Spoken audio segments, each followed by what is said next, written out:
अशा पद्धतीने जर तुम्ही शापूची भाजी बनवली तर न आवडणारे सुद्धा आवडीने बोटं चाटून चाटून खातील आणि एकदा खाल्ली तर ते तुम्हाला पुन्हा पुन्हा बनवायला सांगते. तर आज आपण अगदी साध्या सोप्या पद्धतीने आणि झटपट टेस्टी अशी शापूची भाजी बनवणार आहोत. चला तर मग रेसिपी बनवायला सुरुवात करूया. नमस्कार, मी आशाच किचनमध्ये आपल्या सर्वांचं स्वागत आहे. आजची आपली रेसिपी आहे शापूची भाजी. चला आता मग रेसिपी बनवायला सुरुवात करूया. भाजी कट करायच्या अगोदर आपल्याला भाजी धुवून घ्यायची आहे. आता आपली भाजी धुवून झालेली आहे. आता आपल्याला भाजी कट करून घ्यायची आहे. हे बघा, आपली भाजी कट करून झालेली आहे. खूप अशी जास्त बारीक पण नाही करायची आणि खूप अशी जास्त मोठी पण ठेवायची नाही आहे भाजी. आता आपल्याला सगळ्यात पहिल्या अगोदर शापूची भाजी बनवायची म्हटलं की आपण हरभऱ्याची डाळ अगोदर भिजू घालायची आहे. मी 2 तास अगोदर हरभऱ्याची डाळ भिजू घातलेली आहे. हे बघा, डाळ मस्त भिजलेली आहे. शापूच्या भाजीमध्ये हरभऱ्याची डाळ आणि शापूची भाजीची टेस्ट खूप छान येते.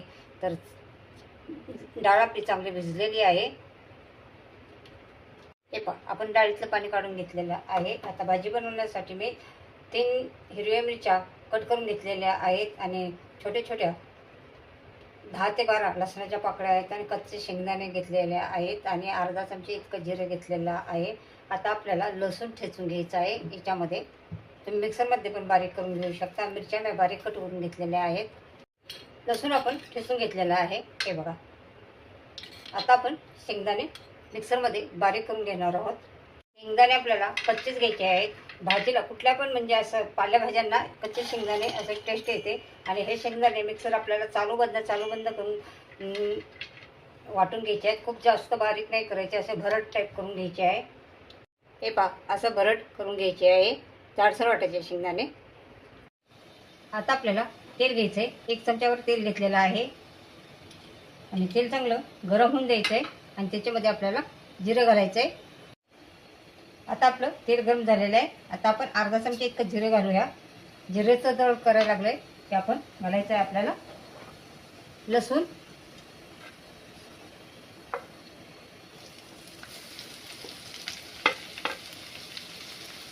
घालायची हिरवी मिरची हे चांगलं परतून घ्यायचं आहे.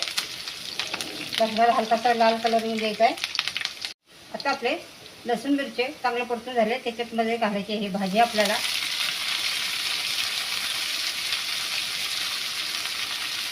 त्यात घालायची आपण हे डाळ भिजू घातलेली. बघा, नुसतं बघायलाच कलर खूप छान आला आहे. आणि हे थोडं मिक्स करायचं आहे आपल्याला. याच्यात घालायचं आपल्याला चवीनुसार मीठ आणि त्याच्यानंतर हे थोडं हलवून घ्यायचं आहे. आणि याच्यामध्ये घालायचं आपण शेंगदाण्याचं जे जाडसर कूट करून घेतलेलं आहे ते जाडसर कूट करून घ्यायचं आहे. घालायचं आहे.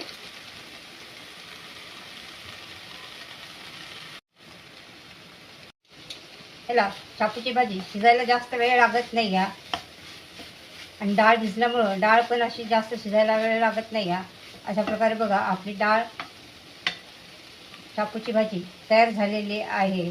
आणि डाळीमुळं शापूच्या भाजीचा जास्त वास येत नाही या आणि खायला पण अगदी हेल्दी आणि पौष्टिक असते. तर चला, आपली शापूची भाजी तयार झालेली आहे. अशा प्रकारे आपली शापूची भाजी बनून तयार झालेली आहे. अशा पद्धतीने आपली शापूची भाजी तयार झालेली आहे. ही भाजी तुम्ही तुमच्या आवडीनुसार चपातीबरोबर खाऊ शकता, भाकरीबरोबर खाऊ शकता. तर चला, ही भाजी तुम्ही नक्की करून बघा. अशाच किचन चॅनलवरती नवीन असाल तर चॅनलला सबस्क्राईब करा, रेसिपीला लाईक करा. पुन्हा आपण भेटणार आहोत नवीन नवीन रेसिपी घेऊन. तोपर्यंत बाय बाय.